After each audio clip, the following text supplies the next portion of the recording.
90회 문제예요. 1번부터 한번 볼게. 다음 중 재무제표 작성과 표시에 대한 설명이다. 틀린 것을 물었습니다. 응답 1번에 자산부채는 유동성이 높은 것부터 차례로 배열해서 작성해야 된다. 유동성 배열법이라고 합니다. 메모 한번 해보세요. 유동성 배열법. 유동성이 높다라는 얘기는 뭐냐면 현금화가 빠른 순서. 그래서 현금이 제일 먼저 들어가죠. 그 다음에 예금 들어가고 그죠. 그래서 유동성이 높은 것부터 차례로 배열해서 작성하는 걸 유동성 배열법이란 말 쓰고요. 자산부채는 원칙적으로 상계하지 않습니다. 총액으로 표시를 해줘야 돼요. 이번에 틀렸어요. 수익과 비용도 총액으로 표시하는 것을 원칙으로 한다 맞고요. 자본금은 발행주식수 곱하기 액면단가. 자본금은 항상 액면금액이라고 했죠. 그쵸? 틀린 것은 2번. 물가가 하락한다고 가정을 할 경우에 당기순이 가장 적게 계산되는 재고자산의 평가 방법은 무엇인가? 물가 상승 시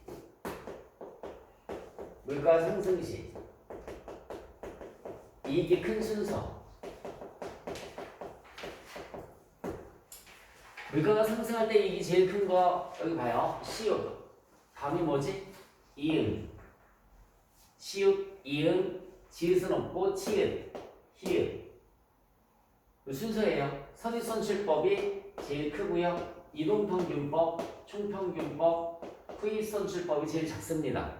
그러니까 물가 상승할 때 이익이 제일 큰 게 선입선출법, 이동평균법, 총평균법, 후입선출법이에요. 지금 이 문제는 물가가 하락할 때 그죠? 당기순이 가장 적게 되는 거 물었지, 그치? 반대로 생각하면 되는 거죠, 그쵸?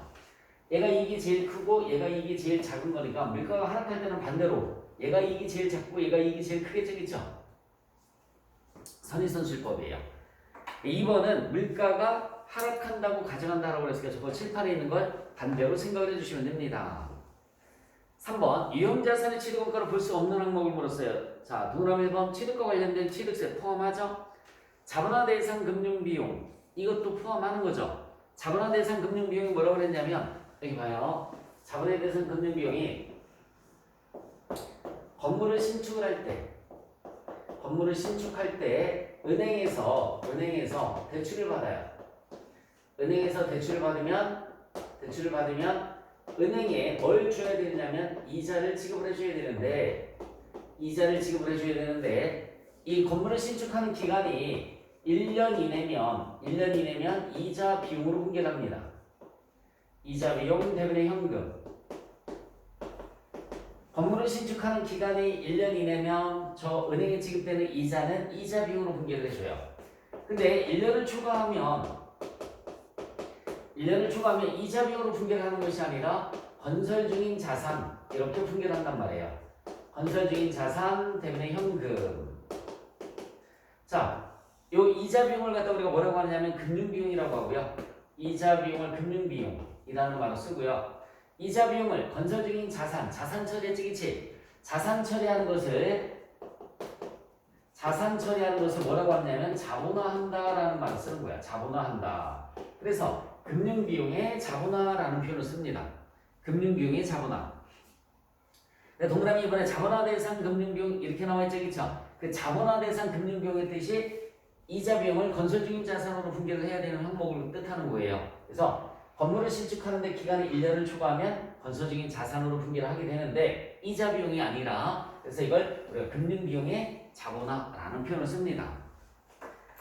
위험자산 보유와 관련된 재산세. 여러분 보유랑 관련된 세금이 보유 관련 세금이 뭐가 있냐면 재산세, 그 다음에 종합부동산세, 그 다음에 자동차를 보유하고 있으면 자동차세 이런 세금을 내겠죠, 그쵸? 보유하고 관련되어 있으면 이런 세금은 세금과 공과예요.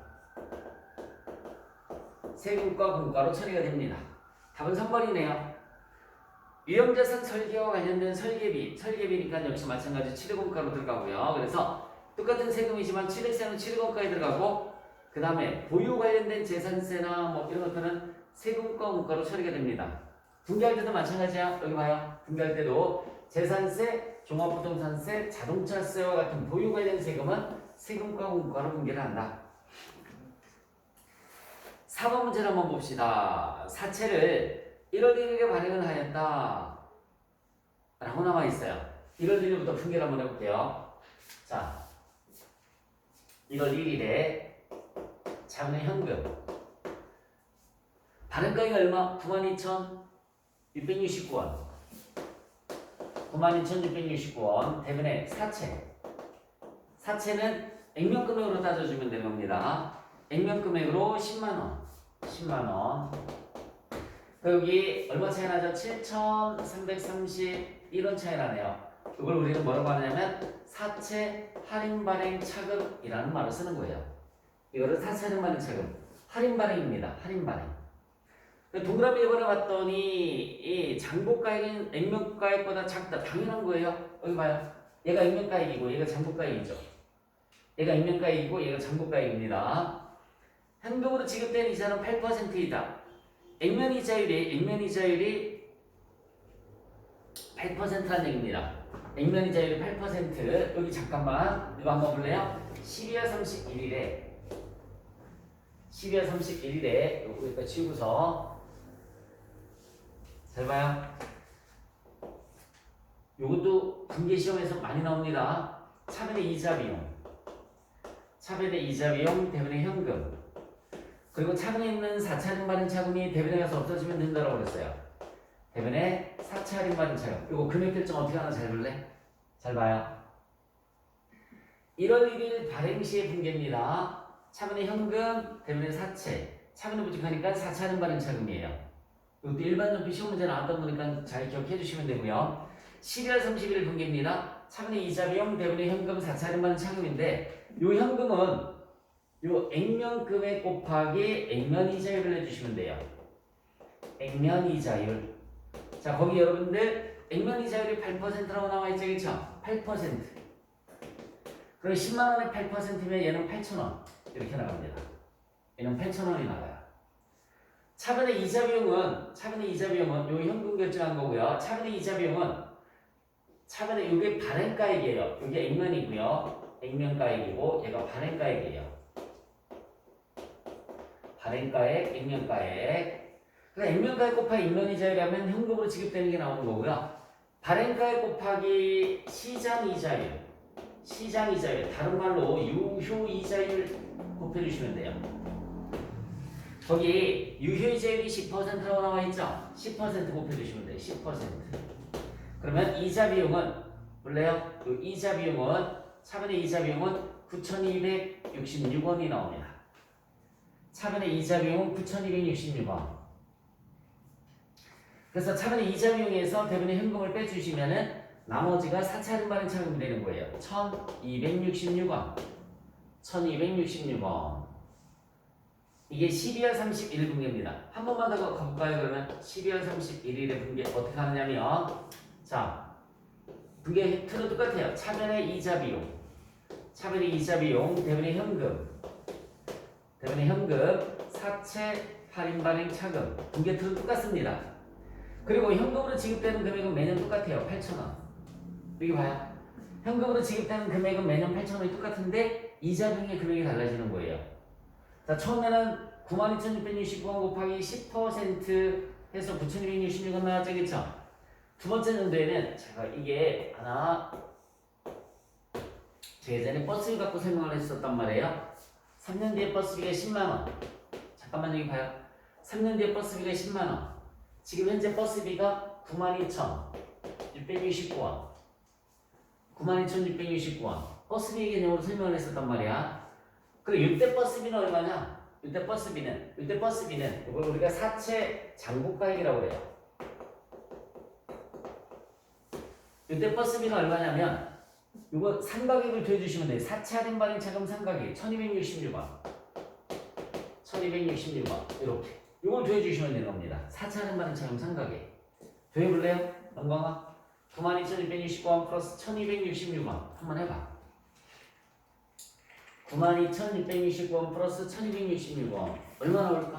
93,935원 93,935원 35? 35원 35원 35 자, 여기에 곱하기 10% 했죠. 그쵸? 아까 이번에는 요거 곱하기 10%가 이자 비용인 거예요. 그러면 9,393원 이렇게 되겠네요. 9,393원. 그 여기에서 얘를 빼주시면은 1,393원이 4차 할인 받은 차금 상가격이 되는 겁니다. 1,393원이. 그래서 거기 현금으로 지급된 이자는 8,000원이고요. 2002년도 말 이자 비용이 29, 4차 할인 받은 차금 잔액은 0원이다. 마지막 연도에는 여기 봐요. 4차 할인 받은 차금이 이렇게 없어지면 0이 되는 거예요. 차근에 있었던 4차 할인 받은 차금이 없어졌죠. 또 없어졌죠.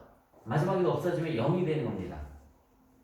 4번은 틀렸어요. 4차 할인 받은 차금 상가격은 매년 감소한다가 아니라 여기 봐요. 상가격이 처음에는 1,200원 그 다음에 1,300원 증가했죠. 그쵸? 증가합니다. 4차 할인 받은 차금 상가격은 매년 증가한다. 또 하나 외워요. 한번 해보실래요? 이자 비용도 9,200원, 9,300원 증가했죠. 그쵸? 이자 비용도 증가합니다. 이자 비용도 증가.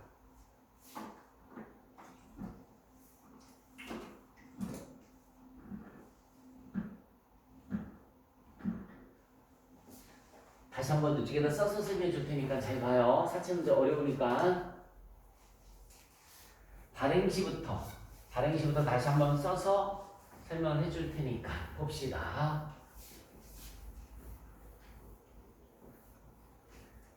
사채 액면가액이 나와 있어요. 걔는 미래가치를 뜻하는 겁니다. 사채 액면가액은 미래가치. 발행가액이 현재가치예요. 이걸 제일 먼저 이해를 해주고 싶으면은 여기 봐봐. 하나, 둘, 셋. 액면가액이 10만원이라는 얘기는 미래가치가 10만원이라는 얘기죠. 미래 버스비가 10만원. 현재가치 발행가액이 92,669원. 92,000. 현재 버스비는 92,669원. 그래서 1월 1일에 분개를 하면 차근의 현금 이거 들어오는 거예요. 92,669원. 미래 갚을 돈 사채 10만원이고요. 현재 버스비 92,000원 빌려갔지, 그치? 미래 갚을 때 버스비 10만원 갚아야 된단 말이죠. 여기 차이 나는 거 얼마나 그랬어요? 7,331원이 사채 할인 발행 차금. 이렇게 4차 할인 발행 차금. 버스비가 계속 증가해서 10만원이 되는 거죠. 그죠? 버스비가 계속 증가해서. 이때 금액을 우리는 뭐라고 하냐면 사채 장부가액이란 말 쓰는 거예요. 이때 금액을 사채 장부가액이란 말 쓰는 겁니다. 이게 1월 1일의 분계. 이제 1월 1일의 분계를 충분히 할 수 있겠죠, 그쵸? 저걸 우리가 할인 발행이다라는 말을 쓰는 겁니다. 할인 발행. 이것도 시험 문제 나와요. 12월 31일의 분계는 돈 빌려왔으니까 이자를 줘야 된단 말이에요. 이자를 줘야 돼요. 차변의 이자 비용, 대변의 현금. 나머지 차이가 차변에 있었던 4차 할인 받은 차금이 대변에 가서 없어지는 거야. 이걸 두 글자로 생각한다라는 말을 썼어요. 두 글자로 생각한다. 금액은 원래는 아까 여기다 했었지, 그치? 정확하게 여기다 곱하기 10%가 이자 비용이에요. 9,266원. 여기에 곱하기 8% 액면 이자율. 얘가 현금으로 나간 겁니다. 8,000원. 발행가액 곱하기 유효 이자율이고요. 액면가액 곱하기 액면 이자율. 그러면 나머지 차액이 1,266원. 이렇게 계산이 되는 거죠. 지금 계산한 걸 우리가 뭐라고 하냐면 유효이자율법으로 계산했다라는 말을 쓰는 거예요. 유효이자율법으로 시험 문제에서 유효이자율법으로 이자를 계산해라. 지금처럼 계산을 해주시면 돼요. 이때 버스비는 얼마냐면 여기다 플러스 여기 4차 할인 발행 차금 이렇게 두 글자 없어지는 걸 생각한다라는 말 쓴다라고 했죠? 상가비를 더해주시면 돼요. 1,266원. 그러면 버스비가 다시 연거가 얼마? 93,935원 이렇게 되는 거라고요. 버스비가 이만큼이 증가한 거야. 또 버스비가 증가하고 마지막에 버스비는 얼마? 10만 원이 되는 거예요. 자, 12월 30일 한 번만 더 갈게요. 12월 30일 한 번만 더 갈게요. 분계틀은 똑같아요. 차변의 이자 비용, 대변의 현금, 나머지는 사채 할인 발행 차금이 되는 거죠. 나머지는 사채 할인 발행 차금이에요. 그러면은 자, 이번에는 버스비가 이거지겠지? 아까는 이거 했었던 거고요. 자, 이거 곱하기 10%가 이자 비용이에요. 9,393원. 현금은 똑같습니다. 10만원에 8% 8,000원. 빼주면, 여기서 이렇게 빼주시면 1,393원이 4차 할인받은 차금 상각액이 되는 거예요. 그래서 또 이렇게 없어지는 겁니다. 없어지다 보면 영원이 되겠지, 그치? 빵원이 되는 거예요. 그래서 지금 이자 비용도 잘 봐요. 이자 비용도 매년 증가했죠. 9,266원, 9,393원 증가했죠. 그 다음에 사채 할인 발행 차금, 사채 할인 발행 차금 상각액도 증가합니다.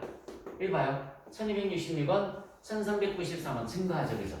네, 그래서 틀린 답은 4번에 틀린 답은 몇 번? 4번이 틀렸습니다. 사채 할인 발행 차금 상각액은 매년 감소한다가 아니라 증가한다가 되는 거예요. 증가한다.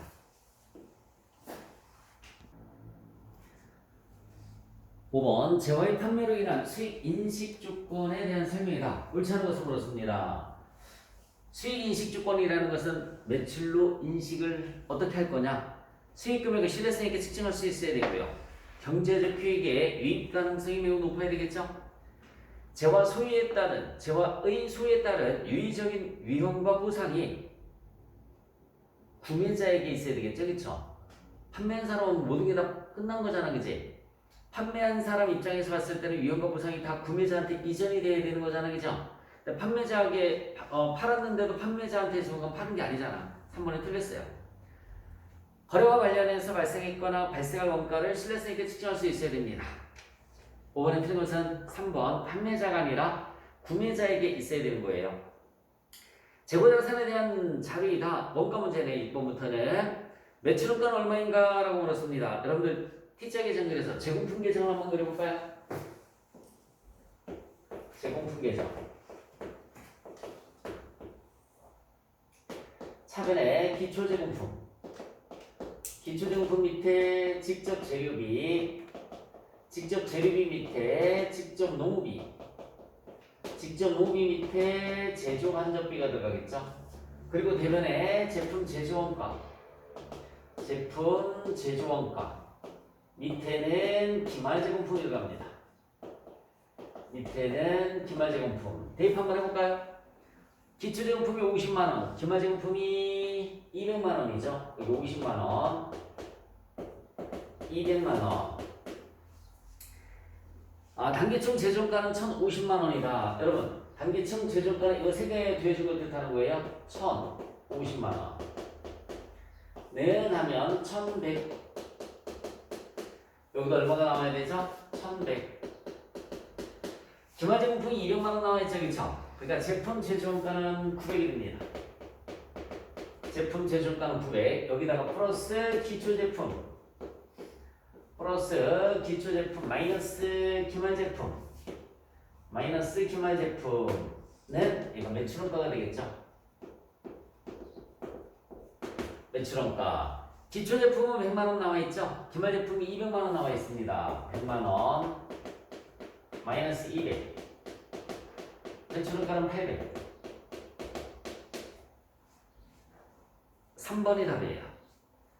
7번 문제. 제주간접비를 각 부문에 배분하는 기준으로 적합하지 않은 것을 물었어요. 건물은 면적, 노무는 사람이죠. 종업원수, 검사는 검사 수량이나 검사 시간이죠. 여러분, 구매랑 기계 시간이랑 관련이 있어요, 없어요? 없어요. 그러면 구매는 뭐 구매 횟수라든지, 그죠? 아니면 주문 수량이라든지 뭐 이런 거랑 관련이 있겠죠. 횟수, 구매 부분이니까는 주문 횟수나 주문 수량 또는 구매 횟수, 뭐 구매 수량, 횟수나 수량이랑 관련돼 있을 겁니다. 4번에 틀렸어요. 8번 문제. 제조간접비, 과소배부, 과대배부 이런 말이 나오면 공식 필기 무조건 쓰시면 돼요. 첫 번째, 제조간접비 연간 예상액 나누기 예상 시간은 예정 배부율. 예전에 이거 암기하라고 그랬었어요. 제조간접비 연간 예상액 나누기 예상 시간이 예정 배부율. 두 번째는 예정 배부율 곱하기 실제 시간은 실제 시간은 예정 배부에 써. 세 번째는 예정 배부액이 실제 발생의 보다 크면 이걸 우리가 과대 배부, 작으면 과소 배부. 여기까지는 무조건 암기를 하고 있어야지 되는 거야. 시험 문제 정말 많이 나옵니다. 회계 1급이 됐든 세무 2급이 됐든 세무 1급이 됐든 정말 많이 나오는 거야. 재주간접비 연간 예상 나누기 예상 시간을 예정 배부율 곱하기 실제 시간을 예정 배부에, 그리고 실제 발생액보다 예정 배부액이 크면 과대 배부, 작으면 과소 배부예요. 대입을 한번 해볼까 그러면? 예정 배부율은 시간당 5,000원이다 라고 나와 있어요. 여러분 이거 5,000원 나와 있네. 여기부터 시작하면 되겠네. 5,000원 나와 있습니다. 곱하기 실제 작업 시간이 1,000시간이다. 이거 1,000시간. 실제 작업 시간은 1,000시간이에요. 그리고 500만 원 나오네. 그리고 예정 배부액이 500만 원 나왔어요. 예정 배부액이 500만 원 나왔습니다. 그 다음에 배부 차이가 200만 원 과소 배부래요. 과소 배부가 200만 원. 여러분 여기 봐봐요. 예정 배부액이 실제 발생액보다 작으면 과소 배부야. 그럼 얘는 얼마나 얘기죠? 700이라는 얘기지, 그치? 그래야지 과소 배부가 나올 거 아니야, 200이. 맞아요. 예정 배부액 500만 원이 실제 발생액보다 작으니까 과소 배부가 200만 원 나왔죠. 실제 발생액은 얼마? 700만 원이 답이 되는 겁니다. 실제 발생액은 700만 원. 700만 원. 지우면서 한번 볼게요. 지우면서. 그리고 재금품 계정부터 보자. 재금품 계정 차는 첫 번째 기초 재금품, 직접 재료비, 직접 노비, 재주간접비가 들어간다고 했고요. 대변에는 기말 재금품 빼주시면은 제품 제조원가가 나옵니다. 여기다 기초 제품 더해주시고 기말 제품 빼주시면 매출원가 나오는 거 잊지 마시고요. 예정 배부에 관련된 공식 세 가지. 재주간접비 연간 예상의 나누기 예상 시간은 예정 배부율. 두 번째, 예정 배부율 곱하기 실제 시간의 예정 배부액. 세 번째는 그 예정 배부액이 실제 발생액보다 크면 과대 배부고요. 작으면 과소 배부가 되는 겁니다. 작으면 과소 배부. 자, 9번. 개별원가 계산, 종합원가 계산에 대한 설명이 다 틀린 것을 물었습니다. 개별원가는 작업원가표에 의해서 원가를 집계하나? 맞죠? 개별원가 계산이랑 관련되어 있는 거 작업원가표 맞아요. 종합원가 계산은 제조원가 보고서에 원가를 집계한다. 맞습니다. 이번에 틀렸네요. 바뀌었어요. 종합원가는 공정별로 원가를 집계하나? 이렇게 나왔어야 되겠지? 종합원가는 공정별로 원가를 집계하고요. 개별원가가 각 작업별로 원가를 집계하는 겁니다. 바뀌었어요. 그래서 틀린 것은 2번. 개별원가는 직접비, 간접비 구분이 중요합니다. 하지만 종합원가는 재료비와 가공비로 구분한다고 했어요. 종합원가는 재료비와 가공비. 개별원가는 주문 소량 생산. 종합원가는 대량 생산. 이것도 맞죠? 특징 그거 많이 시험 문제에 출제해야 되니까 잘 기억을 해줬으면 좋겠어요. 마지막 한 번만 더. 개별원가는 작업원가, 계산표, 제조 지시서, 재료비, 농업비, 제주간접비 이런 말을 써요. 근데 종합원가 계산은 공정별, 대량 생산, 뭐 완성품 한산량 이런 말을 쓰는 게 종합원가 계산입니다. 10번. 원재료는 공정 초기에 전량 투입되고 밑줄 쳐보세요. 공정 초기에 전량 투입되고 밑줄 쳤어요? 수량. 가공비는 전 공정에 걸쳐 밑줄 치시고요. 가공비는 전 공정에 걸쳐 한산량. 근데 가공비는 어차피 무조건 한산량이라고 그랬지, 그치? 가공비는 무조건 한산량이라고 그랬어요. 재료비와 가공비와 완성 후 한산량은 이렇게 물었습니다. 자료가 기초정품이 0개 나와 있고요. 단기 투입량이 600개 나와 있죠. 그 마지막 단기 투입량 600개 잘못 나왔어요. 지워주시고요. 받아 적어주세요. 자료가 써줄게요. 기초제공품이 0개가 나와 있고요. 이번에 투입량이 600개가 돼야 돼요. 600개가 돼야 되고요. 그 다음에 완성 수량이 200개. 완성 수량이 200개. 그리고 기말 제공품 수량이 400개. 400개. 완성도가 60%. 이렇게 자료가 나왔었어야 되는 겁니다. 이렇게 자료가 나왔었어야 되는 거야. 기초제공품이 1000개, 투입량이 600개, 완성 수량이 200개, 기말제공품 수량 400개, 완성도가 60%예요. 자, 이제 풀어볼까? 잠깐만. 얘가 0개면 선의선출법과 평균법의 값이 같아요. 선의선출법과 평균법의 값이 같습니다. 그래서 문제에서도 선의선출법이다 평균법이다 그런 말이 없는 거야. 다시 한번 얘기해 줄게요. 기초제공품이 없으면 평균법이나 선의선출법이나 값이 같아요. 그래서 여러분들 10번 문제를 봐도 평균법, 선의선출법 그런 문장이 있어 없어? 없어요. 재료비와 가공비 완성 환산량을 넣습니다. 재료비 계정을 그려주시고요. 가공비 계정을 그려주시고. 잠깐만 볼래? 그럼 뭐 들어가죠? 완성 수량. 기말 수량이라고 그랬어요. 공정 초기니까 수량. 얘는요, 가공비는 완성 수량이 들어가고요. 기말, 얘는 무조건 뭐라고 그랬지? 환산량이라고 그랬죠. 얘는 무조건 환산량. 기초는 없으니까. 다시 한번 얘기해 줄게요. 재료비, 완성수량, 가공비도 완성수량은 똑같아요. 요 기말이 얘가 공정 초기에 투입됐으니까 는 수량인 거예요.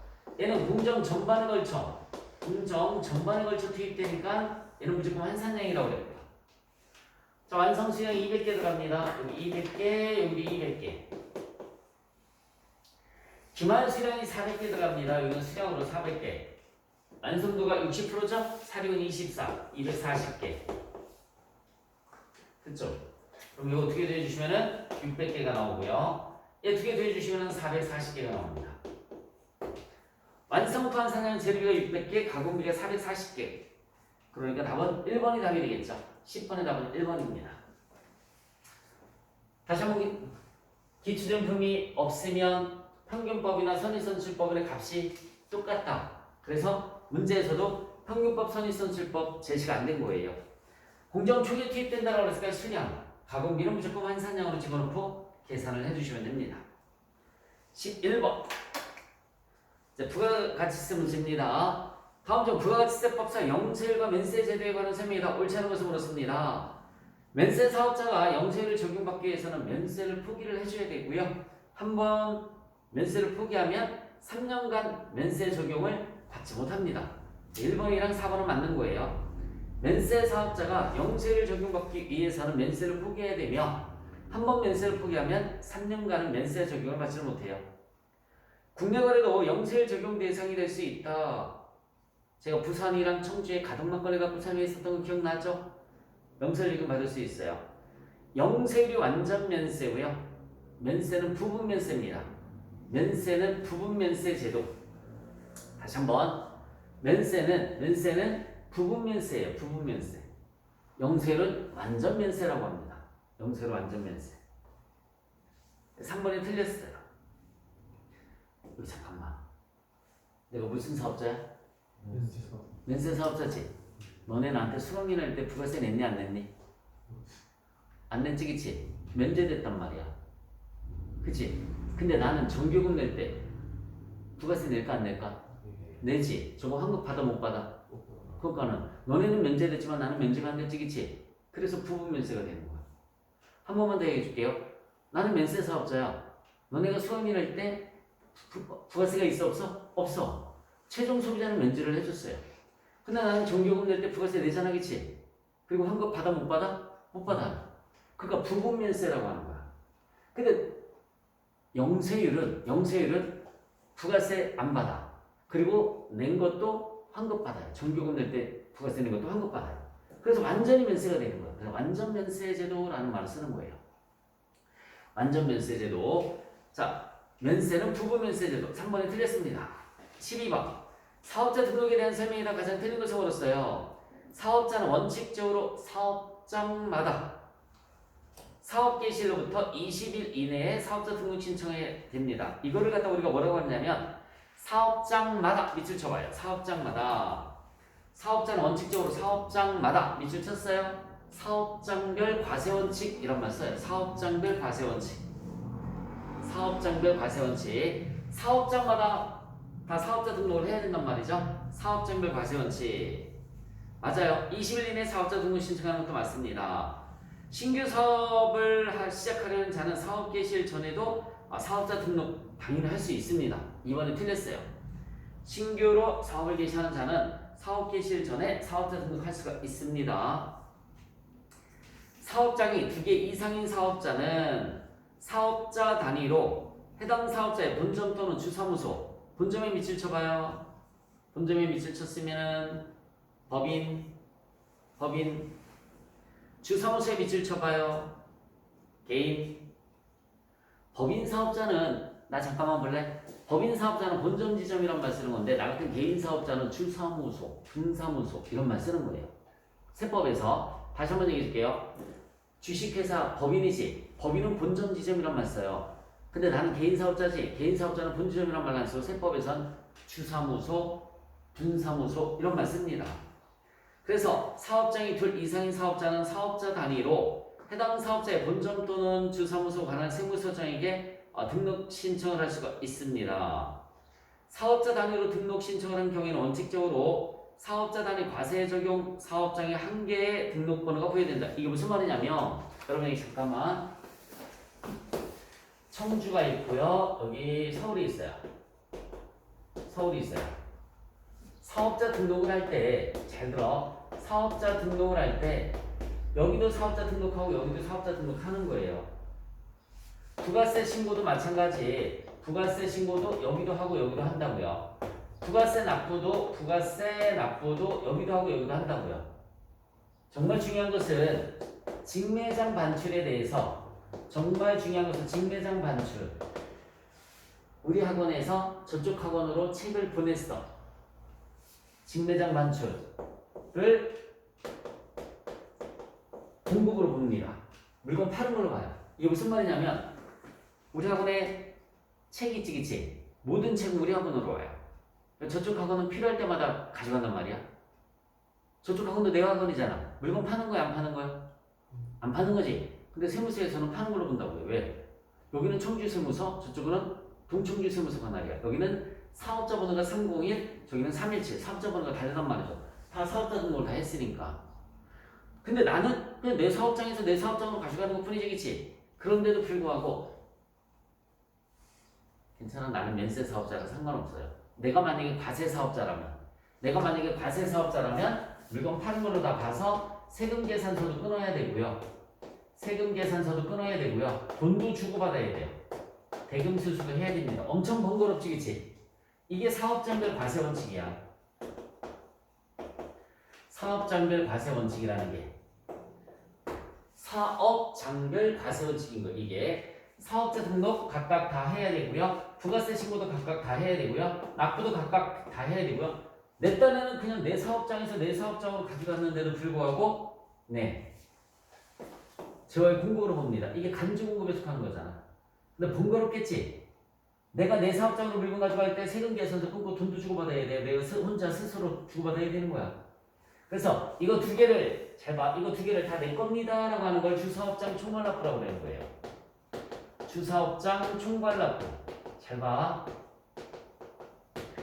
이게 다 내 거다라고 신고하는 걸 주사업장 총괄납부라고 그래요. 그래서 주사업장 총괄납부를 신청을 하게 되면은 그래도 사업자 등록 각각 해야 돼요. 부가세 신고도 각각 해야 돼요. 근데 납부는 여기서 합니다. 그리고 중요한 것은 이를 재화의 공급으로 보지 않습니다. 재화의 공급으로 보지 않으니까 돈도 주고받을 이유도 없고 세금 계산서 끊을 필요도 없죠. 이거 엄청나게 편하지, 그치? 그래서 사업장이 2개 이상일 때는 주사업장 총괄납부를 하면 된다라는 거 알아두시면 돼요. 그런데 ERP를 쓰는 회사는 잘 봐. 여기 청주가 있어요. 여기 서울이 있어요. 청주가 본점이에요. 얘네는 ERP를 써요. 이걸 전사적 자원관리 시스템이라고 해요. ERP를 써요. 전사적 자원관리 시스템 ERP를 써요. 그러면은 사업자 등록을 얘네만 하면 되고 여기는 안 해요. 한 군데에서밖에 안 하지, 그치? 그래서 이걸 장이 아니라 얘는 사업자별 과세원칙이라고 하는 거예요. 사업자별 과세원칙. 사업장마다 하면 사업장별 과세원칙. 그냥 대표자 한 명으로 딱 한 군데에서만 하면 사업자별 과세원칙. 부가가치세 신고도 여기 봐요. 부가세 신고도 얘네만 하고 얘네는 안 해요. 납부도 역시 마찬가지 얘네만 하고 얘네 안 해요. 당연히 직매장 반출이라는 것은 존재하지 않습니다. 네. 아무리 가져가도 제 월급 공고를 보지 않습니다. 이거는 사업자별 과세원칙이 되는 거예요. 그래서 거기 동그라미 4번. 사업자 단위로 등록 신청을 한 경우에는 여기 봐봐. 사업자 단위로 등록 신청을 한 경우에는 그죠? 한 개의 사업자 등록번호가 부여된다. 한 군데서 사업자 등록한 적 그치? 네, 한 개의 사업자 등록번호가 부여된다. 어쨌든 틀린 것은 2번이었습니다. 13번. 부가가치세법상 세금 계산서에 관련된 설명이다. 옳지 않은 것을 물었습니다. 법인 사업자와 직전년도 사업장별 재화 용역 공급가액, 면세 공급가액 포함해서 3억 원 이상 2022년 7월 1일부터는 2억 원 이상 개인 사업자는 세금 계산서를 발급하려면 전자 세금 계산서를 발급해야 된다. 법인은 무조건 전자예요. 법인은 무조건 전자 세금 계산서 발행해야 된다라고 설명했었지, 그치? 개인은 3억 이상 할 때 전자 세금 계산서 발행을 하셔야 되는 거고요.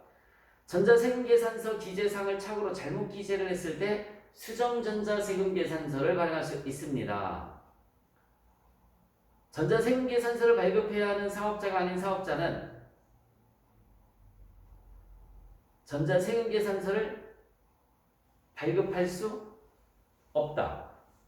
이게 무슨 말이냐면 잘 봐.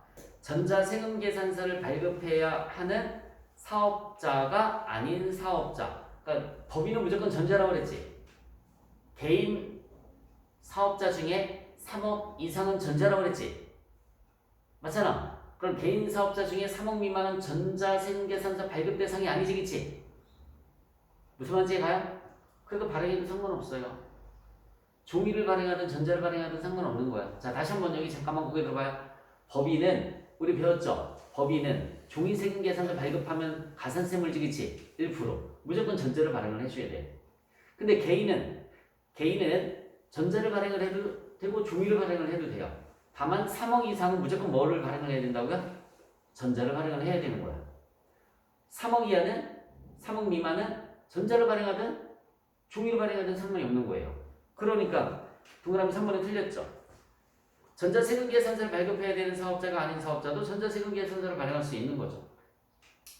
3번이 틀렸습니다. 전자세금계산서를 발급했을 때는 다음 날까지 전송해야 된다. 배웠지, 그치? 네, 다음 날까지 전송해야 된다. 그래서 틀린 것은 3번이고요. 14번. 종합소득에 해당하지 않는 것. 여러분 종합소득에 여기 봐봐. 날 봐. 2배사 근년기. 그치? 분류소득에 뭐 있어요? 퇴양. 답은 4번이네요. 15번. 종합소득세에 대한 설명이 다 틀린 것을 물었습니다. 종합과세 제도이므로 거주자의 모든 소득을 합산해서 과세하는 건 아니죠. 여러분 여기 봐요. 이자 배당 2천만 원까지는 분리과세, 2천만 원 추가 종합과세라고 그랬지. 그래 안 그래? 일용근로자도 분리과세고 복권도 분리과세고 분리과세 되는 건 합산해야 안 해요? 안 한단 말이죠. 이자 배당 2천만 원 초과 사업소득 금액, 근로소득 금액. 근데 근로소득 금액 중에서도 일용근로자는 분리과세, 그치? 기타 소득 금액 300만 원 이상인 거. 왜? 300만 원까지는 분리과세라고 그랬잖아. 이런 거 다 따져야지. 무조건 종합과세 하는 건 아닙니다. 1번에 틀렸어요. 소득세의 과세기간은 사업 개시나 폐업에 의해서 영향을 받지 않습니다. 무조건 1월 1일부터 12월 31일이에요. 여러분, 사업의 개시나 폐업에 영향을 받는 것은 부가가치세법. 소득세 과세기간이 아니라 부가세 과세기간이 영향을 받는 거죠. 다시 한번. 개업이나 폐업에 영향을 받는 것은 소득세 과세기간이 아니라 부가가치세 과세기간이에요.